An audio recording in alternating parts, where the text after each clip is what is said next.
Sa mga naka-partners visa and investors visa, ang tanong lagi sa akin kung pwede ba raw sila magtrabaho using this kind of residence visas. Actually, in the rules of UAE, hindi talaga siya pwede.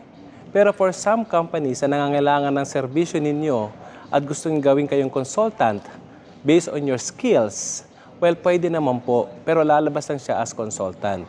In the event that the company is really willing to absorb you and give you 2 years employment visa, then that's the time na pwede kayong mag-change ng status from partners, investors to employee visa.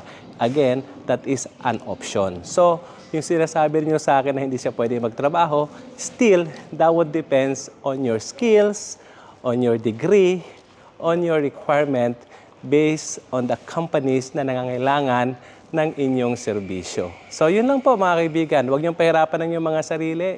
Again, pag sinabing partners investors visa, hindi lang ito nakasaklaw sa pagninegosyo kasi pwede nyo rin sabihin na kaya hindi kayo nagninegosyo dahil medyo nalugi kayo sa business. Kaya kayo nagsisik ng employment. So, in that case, that would depends between you and the company kung saan ka nag-a-apply ng trabaho. It should be between mutual agreement. So, kaibigan, huwag ko kayo matakot. Ito na po yung pinaka-the best na kukunin natin kaysa sa mag-freelance visa tayo. Kasi legal, for checkpoint, nakakauwi kayo ng Pilipinas ng no restrictions.